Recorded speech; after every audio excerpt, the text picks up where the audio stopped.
Hello there, I'm Dr. Curtis Finch, Superintendent of Deer Valley Unified School District. Welcome to a new year and a new episode on the Supe Scoop podcast. I'm sure a lot of our students are thinking TGIF when it comes to Fridays because many Fridays in the school year are Professional Learning Community or PLC Fridays, when the students are released 90 minutes earlier than usual. Many of DVUSD's teachers are also thinking TGIF, not because they get off early, but because they get to come together to learn how to make learning better for students. On this episode of the Supe Scoop, we answer the question of what is a PLC and why do we take 90 minutes on Fridays to do it. More importantly, you'll hear how it has made a measurable impact on student test scores and achievement.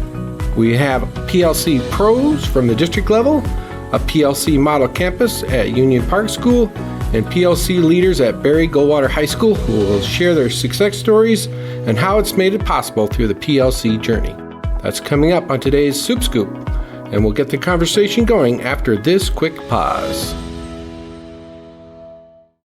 If your child is turning 5 by August 31st, now is the time to sign him or her up for kindergarten at a DVUSD school. This is a new and exciting time for your child, with new surroundings, new friends, new skills, and new challenges. And DVUSD promises to nurture and care for your child in a safe and secure environment. DVUSD Kindergarten is a free full-day program with special classes for art, music, and PE.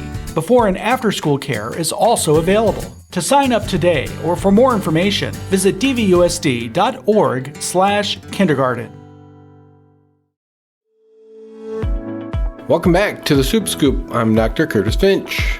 Many years ago, when I was a middle school and high school math and language arts teacher, I was pretty much on my own. That wasn't a personal choice, but that's just how the teaching profession was set up. Teachers would teach, students may or may not succeed, and then just moved on to the next subject. That method simply doesn't work today, as some students need that extra push to grasp the concepts in the classroom and apply those concepts to the learning. Students aren't the only people who need help.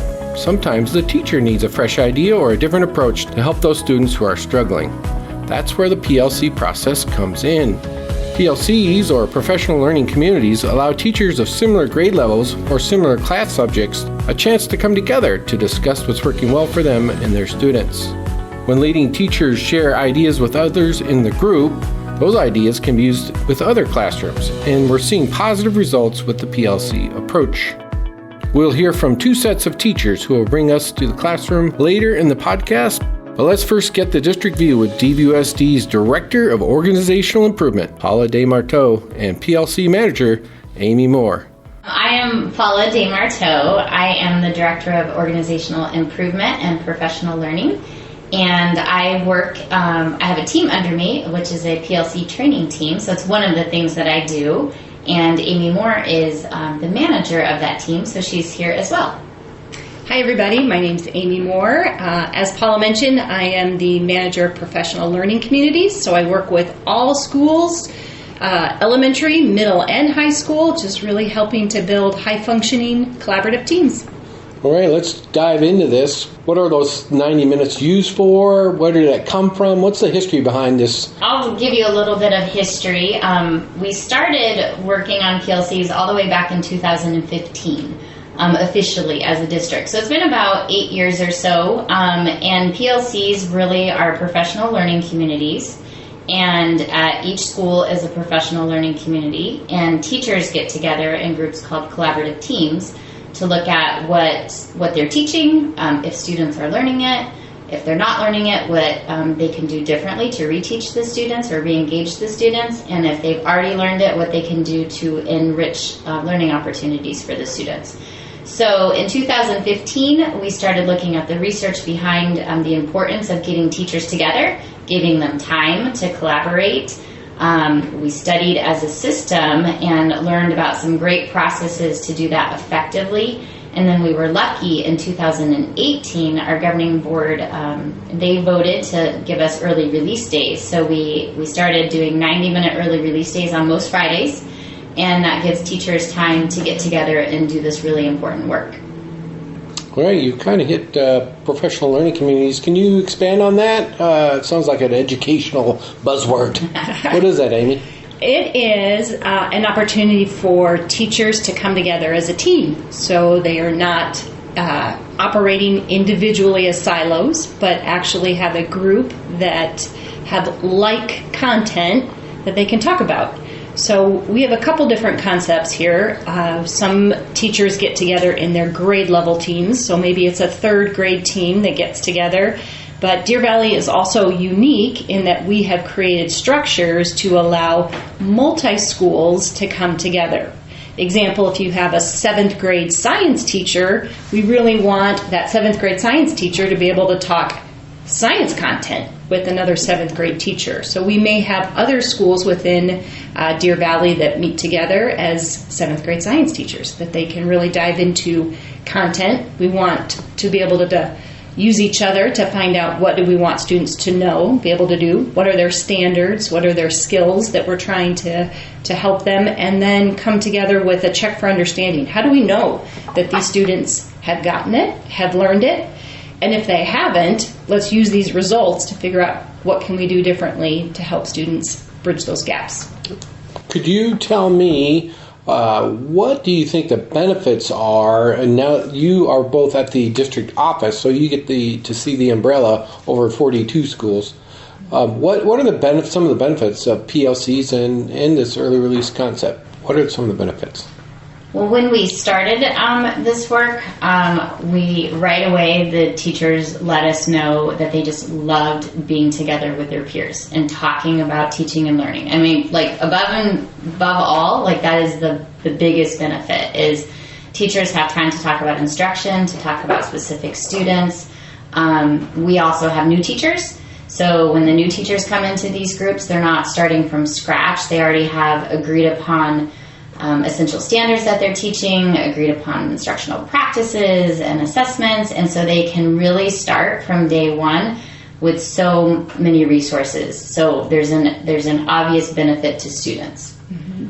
I think in addition to that, we're seeing results from our students. The data is showing us that when teachers can come together and use expertise and really drill into our small checks for understanding, did the students get these skills that we taught this past week? We're able to really figure out, did they get it, did they not? And then allow time to give them extra support. So our data is showing students are increasing and accelerating with their learning. Mm-hmm. Yeah, we look at, we have district benchmark data, and we use a program called Tableau. And we put all of the schools on that program, and we can choose like 5 schools that are working together, like a 5th grade or a 7th grade science team, like Amy mentioned. And we can see like the results of those schools. And what we want to see is that they're all helping each other's scores get higher. That it's not a competition where we're trying to beat each other, but we all want all of our kids to be proficient. And so that is what we are seeing in the trend data, which is really awesome. What are some of the opportunities for teachers to get more training around the PLC process? And you mentioned new teachers. So if I'm a newer teacher, my team's not as strong or wants to get stronger, what happens? What do we do to help that process? Great question. So we have built in some support systems for teachers to help one another. It's that big support system. So we have a program called Model Teacher Leaders, where we'll have 1 or 2 representatives from every school that meet with our PLC team, and we help build their skills in this collaborative team process and how they flow through it. How can they facilitate a team environment? How do you help onboard and help new teachers? They take that out to help their collaborative team grow. And then we also have those model teachers who are within our 2nd year. They're actually taking on projects school-wide, and they're helping build capacity, onboard new teachers as a school-wide system. And then 2 years ago, we started doing our own PLC Summit, which is super fun. We have the Solution Tree PLC Summit that takes place nationally here in Arizona every year. And 2 years ago, we decided that we have so many teachers involved in this process. Wouldn't it be cool to do it in Deer Valley? And so last year, we had almost 1,000 teachers participate. So super fun. We have a keynote speaker. We have sessions from our own teachers who are sharing what they're doing in their classrooms, what's successful, what works. The feedback has been really good from our teachers. They like it. They've come back 2 years in a row. And then after going to the 2 days of the sessions, they have the rest of the week to plan with their team. So take the information that they learned and then go plan and put it right to work so that they're ready to go at the beginning of the year. So last question. So is this professional development, because I'm on the outside, I'm a parent, I'm a community member, is it a professional development opportunity or is it a collaborative opportunity? What is it, this thing called PLCs, this 90-minute early release? What's really at the heart of it? I would say it is job-embedded collaboration and learning. It's ongoing. It never stops. It's not a one-time learn about this one thing and move on. It is a continuous improvement cycle. What are we doing? Did it work? If it worked, awesome. How do we repeat that? If it didn't work, what could we do differently? And everybody gets that chance to share with each other and learn from each other. We have all the experts, amazing teachers in DVUSD. They share with each other, and that's how we learn and grow.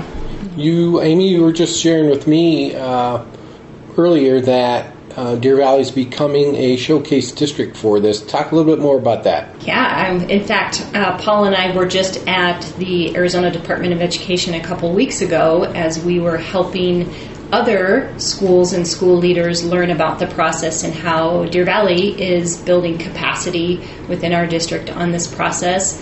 As I said earlier, we do something unique that I don't see other districts doing, which is partnering multi-schools together. Again, if you have a 7th grade science teacher, you really want that science teacher to be able to have an opportunity to work with other science teachers. So we're able to offer that. Both Paula and I have also worked with other districts who have sought us out to say, hey, we hear great things about what's happening professional learning community in your district. Tell us a little bit about how you got started and how you're seeing success and what you're doing. So we have been working also just individually with some other districts in helping them learn through what has worked for us and some things that haven't worked and what we've learned from it and how we continue to grow.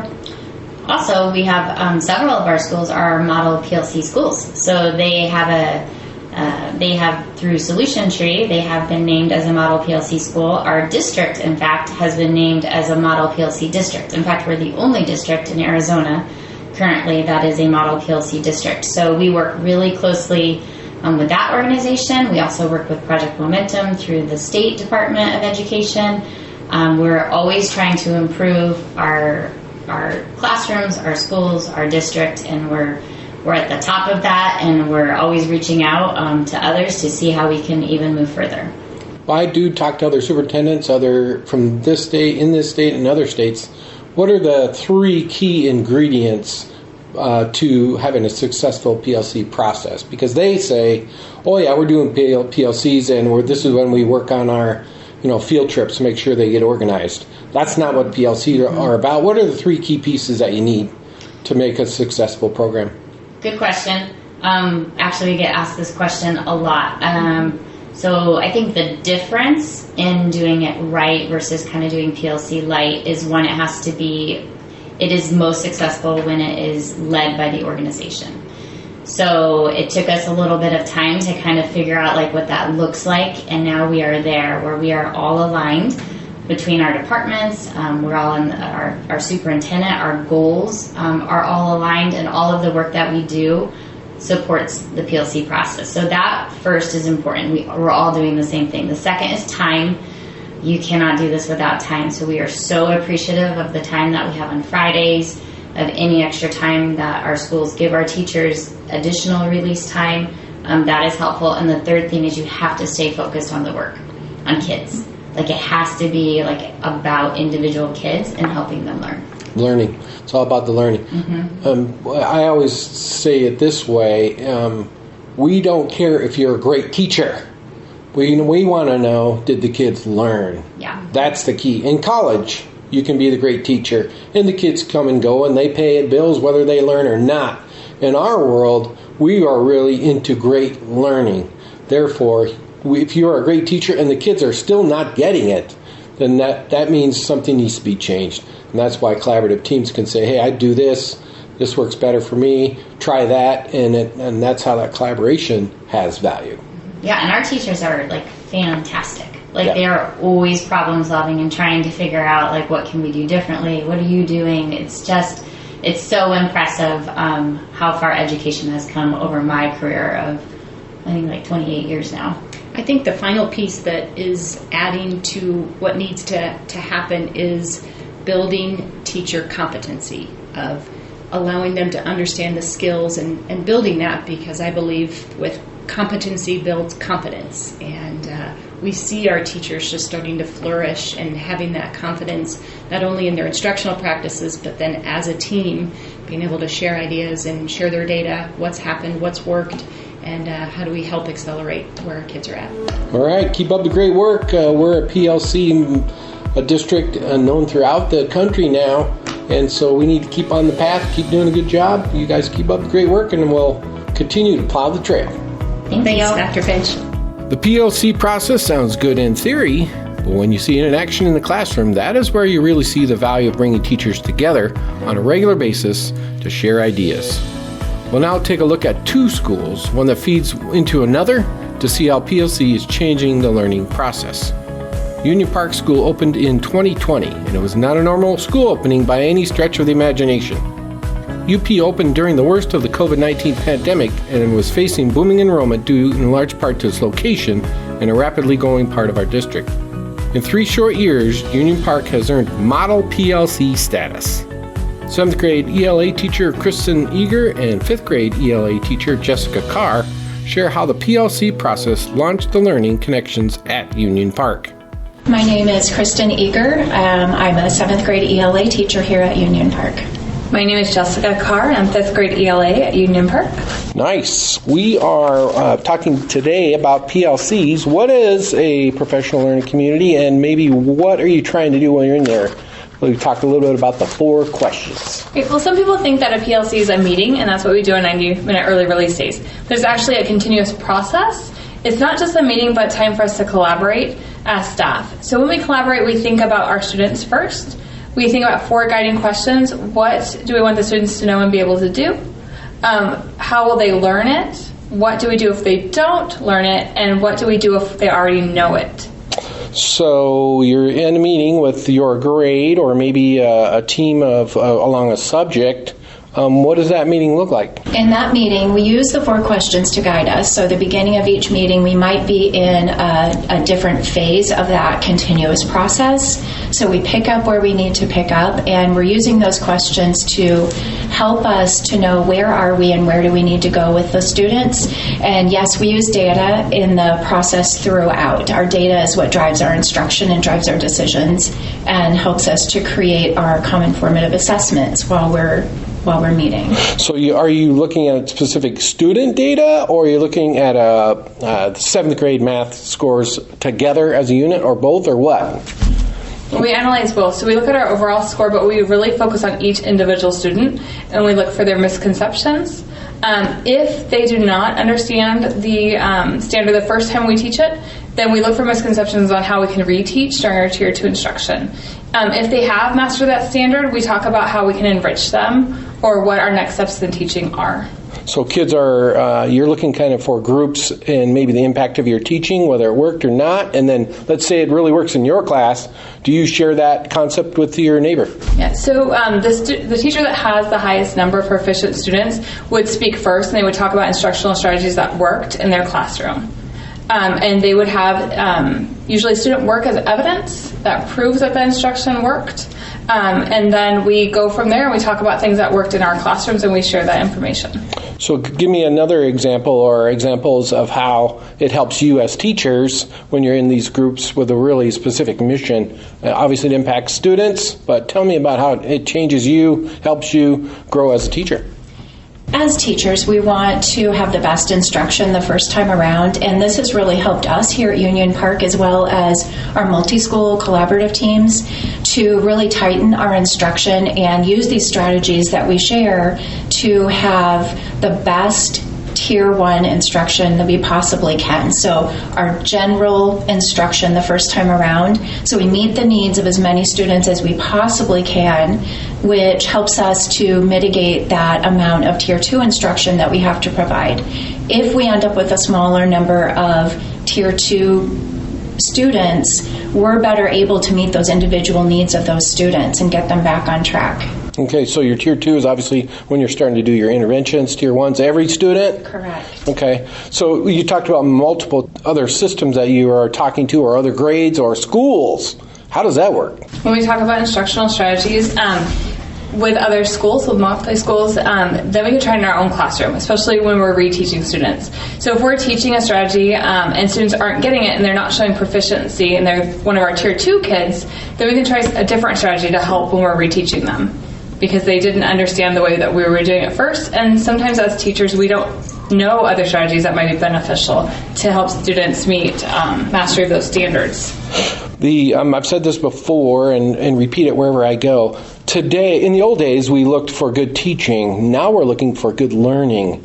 It's one thing to teach it, but if the students didn't get it, then obviously we need to look at our strategies. What are we missing? What words, maybe some vocabulary is where they were stumped on, or the examples. Can you give me an example of that, of how you kind of tweaked your teaching to make a difference for the kids? One thing we do is, in addition to the multi-school collaborative teams, we also have vertical teams here at Union Park, and we meet as a K-8 band, and we look at specific grade level bands within that K-8 spectrum, and we talk about school-wide where we see needs, and we identify those needs, and we're able to focus on that. So in that realm, we're able to talk about strategies and specifically where we see gaps so that we can fill those gaps for those students. Across all subjects as well? Across our band is ELA, but okay. We have vertical for every content area. Okay. So I think another obviously major part, I believe, in PLC's professional learning communities having value is the interaction of teachers in groups. Priceless. You can't put a tag on that, because it is technically kind of forcing teachers to work together, but it's with a common mission, and therefore they latch onto it and gives them purpose. Have you noticed that in relationship to Union Park? She's only 3.5 years old, and you guys are already a model PLC school. How does that happen? We just all want students to learn. Students come first. So we do collaborate. We understand that we don't know everything. So it's really important for us to go and seek experts. That way we can grow as educators. So we're lifelong learners, and we do this because we want our kids to be successful. Our principals have always let us attend the PLC Solution Tree conferences, which has made a bigger impact on us professionally that we can bring back to campus as leaders. So part of the culture here at Union Park is collaboration. That has been just woven into who we are and what we do. So all of the teachers that are new to our campus, all the students that are new, feel it from day one. And like Jessica just said, we truly do lean on each other as professionals, and that is what professionals do. We learn from each other, and like she just said, we realize that we don't have all of the answers, but collectively we can get pretty close to that, and we can help each other out, and in the end, our ultimate goal is to help our students. Can you give me some examples? This whole concept has made an impact on the school itself. This is a brand new school. How do you go from opening the doors 3 years ago and now being a model PLC school? What happened? What are the ingredients that you need to have to fit that? It's just so natural for us. It's just who we are and what we do. We live, breathe, and constantly focus on collaboration and what's best for students. We share data throughout grade levels. We talk about what worked and what didn't work. We try to decrease variability on campus. That way, let's say there's an instructional strategy called CER. We use that all the way up. That way, we don't have to reteach that strategy, but instead a skill to go with these different strategies. Just coming to a common consensus on what's working, what's not working, and how we can help kids. For example, like walking a straight line. We teach kids how to walk in a straight line in kindergarten. In first grade, they remember how. So it's the same process with instructional strategies, just being consistent with kids. Can you give me an example of an instructional strategy that an average parent would know that changed the way my kid writes, reads, etc.? Can you give me one? Well, in middle school, a big one is group discussion. So they learn really well from their peers. So they give each other feedback. They talk about an article that they've just read. They share their annotations. So it's that collaboration, just the way as teachers we collaborate, the students are collaborating on their work as well, which solidifies that knowledge. Or they will bring up another discussion where somebody in their group has a weak area, and just in discussing it, they're realizing that they're answering each other's questions, or it brought up another question that then can be presented to the entire class, and we have a whole class discussion about it. So from a grading perspective or analysis perspective, you said you look at data. How would you decide if the students are making progress on that one example you just gave me? That would be, so that is an instructional strategy, but then that will translate into that student's individual ability to be able to look at a text, read it, close read it, analyze what they're reading it, and produce a coherent answer, like Jessica just mentioned, CERs, that's claims, evidence, and reasoning. So if I present them a question for assessment, they're able to utilize that strategy that they just had in class where they're discussing with their peers, being able to analyze the text and produce a coherent answer where they're providing evidence and their own reasoning. Which is an important ingredient probably for the state test as well, I'm assuming. So we're teaching them to be critical thinkers through instructional strategies that work for them, but we grade their answers. So we would grade their response. We wouldn't grade whether or not they use the strategy, because one strategy might work for someone when it doesn't work for someone else. So we make sure that we're just grading what's on the standard, not the actual strategy itself. Okay.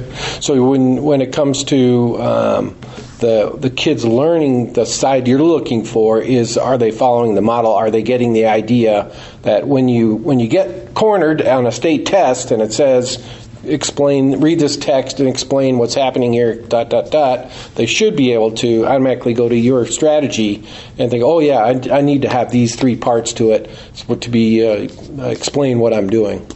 One example I can give right now is we're working on argumentative writing, and a strategy that I utilize, it's a tool, it's a graphic organizer, it's a flea map, and it breaks down the components of a well-organized essay into little chunks. So they have a well-developed introduction to include a thesis statement.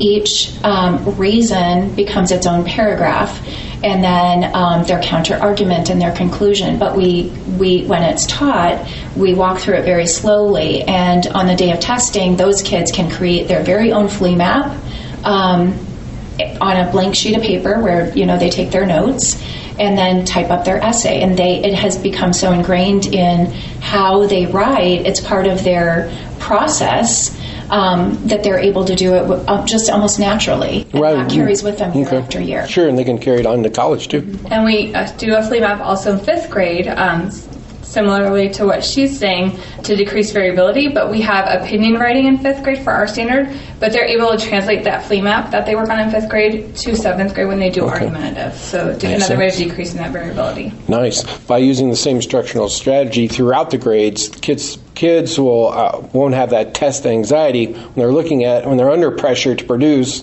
something. They'll automatically know, oh, this is what I need to do. That's the value.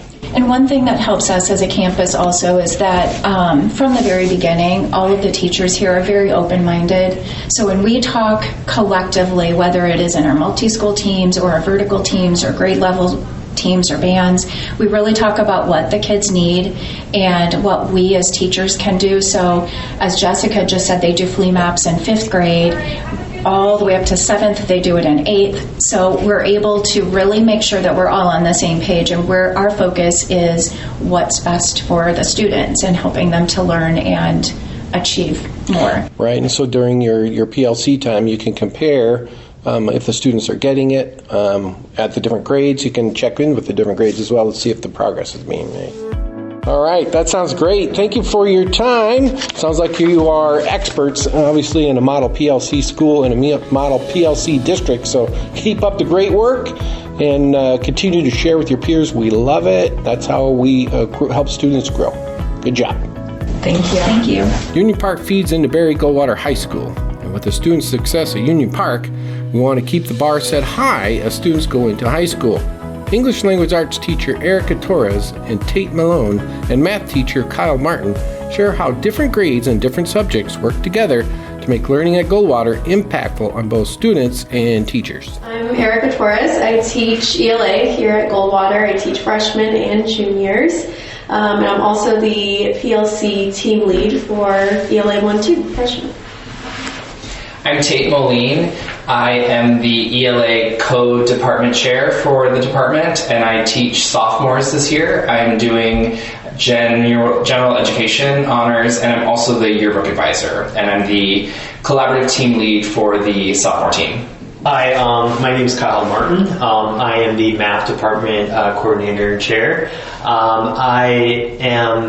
I teach college algebra. I teach AP calculus, IB mathematics. I work with a lot of our algebra 1-2, algebra 3-4, and geometry CTs on a weekly basis. All right, so this is the heart of Barry Goldwater here. We have language arts and math, the best.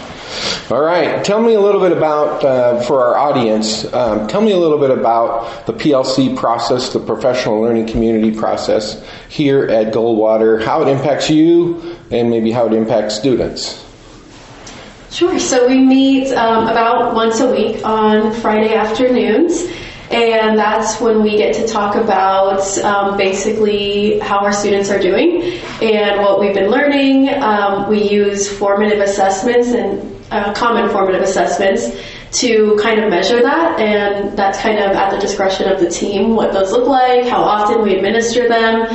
But really the purpose of those 90 minutes together is to make sure that students are learning the essentials of the essentials, and that's what we agreed on. So at the freshman level, we basically ask ourselves, what do freshmen absolutely need to know before moving on to sophomore year?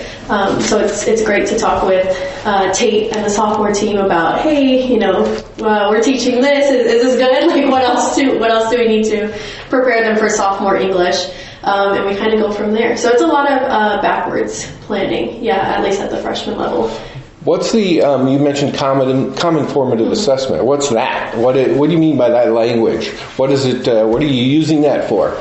Sure. We're trying to give all the students guaranteed and viable curriculum. We want all the students, no matter what teacher they have, to have the same opportunities in their classroom. So when we come together as a team, we all look and say, okay, this is what the skill that we're focusing on, this is the state standard we want them to learn, and how are we going to measure that? And if everyone is measuring it a different way, we don't know. This student we think has learned it, we think this student has learned it, but did they? You're really comparing apples and oranges. When the team comes together and we all decide this is how we're going to measure, we are all giving our cumulative knowledge to weigh in on what needs to be looked at and how we measure it, and then we all give the same assessment, or really like a test, but that can look a lot of different ways, which is why we call it an assessment. But that way all the students are getting the exact same measuring stick, if you will. So then you know who got it, who didn't get it. Correct. Okay. So are you working with student data in front of you? How do you figure out if the students are getting it or not, just beside the assessment? Yeah, so when we assess students, we assess them with these essential standards, these standards that we want our students to have as they're completing the course. You look at the data through Google spreadsheets, and that spreadsheet is very transparent within our departments and within our administration, so they can take note of that. And we can also be proactive. By looking at the data, we can provide intervention to students for enrichment. So if a student isn't getting it, then we can provide future opportunities, like the next week, to target individual students on a one-to-one basis or in small groups. All right, so if not everyone's getting division of whatever, you can put them in a smaller group and just work with those 4 kids. Mm-hmm. And provide a differentiated instruction, so not necessarily teach the same way that we taught to the whole class, but to an individual student, and look at learning gaps. All right, tell me a little bit about how that's impacted you as an instructor. How have you changed with this process? Really, it's forcing you to work together in a positive way, obviously, for students. But how does it change you as a teacher?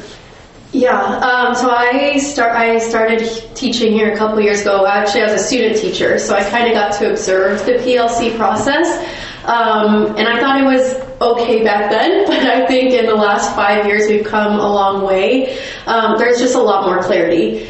As a student teacher, I already felt lost, but I felt especially lost. I'm like, how do they just know what they're teaching? But a lot of it comes from like summer work or work at the very beginning where we agree on, at the freshman level, we have 3 big standards each semester. That doesn't mean we only teach 3 things, but those are like our main focus. So, like I said, there's just a lot more clarity. And then the part that we were talking about with differentiated instruction, if something didn't work the first time, we have colleagues we can go to and say, what did you do? Because clearly your kids got it and maybe mine didn't on this standard. So what strategies did you use? What lessons, what activities did you do that I can try with my students, so hopefully they get it the second time. So it helps a lot. It's a really, like Kyle said, a really transparent environment, but it's all for the kids to make sure that they're learning. Back when I taught, which was like a billion years ago, we closed the door and we did our thing. This is obviously not the environment. This is totally different. So this is actually intervention in real time. Mm-hmm. So talk a little bit about how the impact of that concept affects students. If, for example, math, the research says if you miss a concept and you do it wrong, it takes 7 times for you to do it correct before you can do it without assistance. That concept. So how does this impact the student learning? How do you see it change students in their abilities to adapt and or relearn or change their habits? Well, I think like how you were saying, it used to be your own island. Every teacher was an island. And now it's not like that. The school is a culture of learning. We want all students to be able to learn. So if a student is not getting it with the teacher that they have, there's all these resources now that are available, and we can come together as our teams and say, help me, this one student isn't getting it. I'm not sure how to reach them. Because we always say, there's a teacher for every student, and that student may not have that exact teacher. And so we'll even share students in that when we have some intervention time, I might pass off, I might say, Erica, can you work with this student? You're excellent teaching this skill. And I think my student would really benefit from getting some time with you. And so we can work together in a collaborative way to just come together as a school and not feel like this student is my student. All of the students belong to all of us, and so the students really benefit from having a culture of learning throughout the entire campus. You mentioned culture a couple times there. Last question: How does the PLC process and this concept of really putting teachers in teams affect and impact the culture at Berry Goldwater? Well, I think that it's what makes us like a whole organization, like us as one. I think in order for the machine to keep going, every cog has to be moving and with itself. So I think that it's every teacher that's involved for the betterment of our students and for student learning. A great example is in Algebra 1-2. We have our RTIA teacher, which is response to intervention for academics. She's in there with the Algebra 1-2 students, where we provide a math lab, which is a supplemental math course with Algebra 1-2 for the students that maybe had a tough time when they were in 8th grade. And we work with those teachers. We explain to them, like, this is what we're going to teach this week, and they provide additional structures. So everyone's involved. Pairs are involved. We have even student teachers that are here too, that are also part of the PLC process too. So in general, it pushes the campus together in one direction. Exactly. Nice. Well, keep up the great work. A lot of great things happening here at Berry Goldwater. And again, just email me or text me or let me know when you're doing something cool and I'll come check it out. All right. Keep up the great work. You can bet I'll be dropping by Goldwater to continue to see their PLC successes and all the other DVUSD schools experiencing that academic upswing. When the kids come home a little earlier on Fridays, now you know we're not just lounging around for an extra 90 minutes. Our teachers and staff are hard at work sharing ideas on how to be better instructors and helping our children become better learners while they are in their classrooms. If you have any suggestions for interviews or a show topic on the Supe Scoop, you can send it in to us by visiting dvusd.org/SupeScoop. You can also listen to older episodes there and get caught up on previous topics. Supe Scoop can also be found on Spotify, YouTube, and the Apple Podcast platforms. I'm Dr. Curtis Finch, and you're up to date on all things PLC and DVUSD with the Supe Scoop podcast.